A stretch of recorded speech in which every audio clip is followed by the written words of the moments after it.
Hello guys, good morning, welcome to my new blog. જો 10 વાગી ગયા છે અને હું રેડી થઈ ગઈ છું જોબ પર જવા માટે.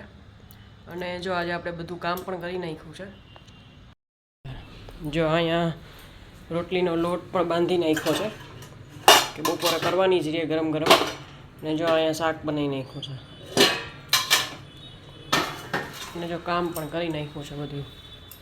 તો ચાલો હવે જોબ પર જઈએ. A few moments later. જો હું ફાઇનલી બપોરે જમવા માટે ઘરે આવી ગઈ છું.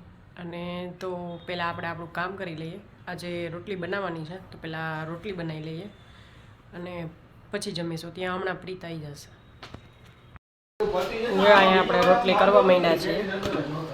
જો અહીંયા ગાયની કરી નાખી છે અને જો આપણે આ ઉતારી નાખી છે.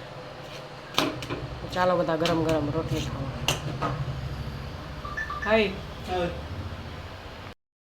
જો ફાઇનલી અમે જમવા બેસી ગયા છીએ. કેરી, બટેટાનું શાક, રોટલી, ફ્રાઈમ્સ, છાશ.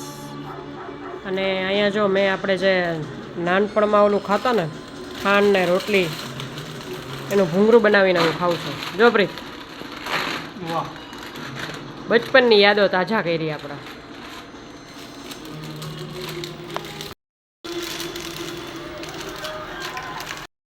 થઈ ગયું હતું એટલે અહીંયા અમે પટેલ વિહારમાં આવ્યા છીએ જમવા માટે. તો આજે અહીંયા ગુજરાતી જમી લઈએ.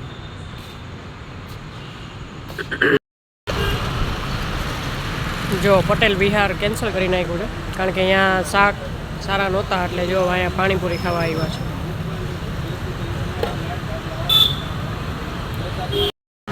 અહીંયા અમે ઢોળો ખાવા આવ્યા છીએ.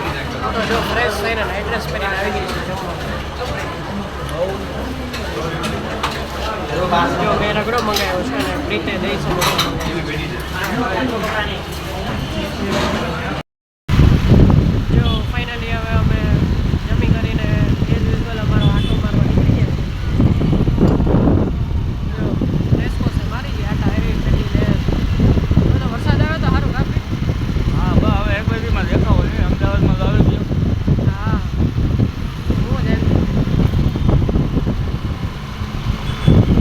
પાછળ લાઇટી વાળી ઘોડાગાડી બધું આવે છે.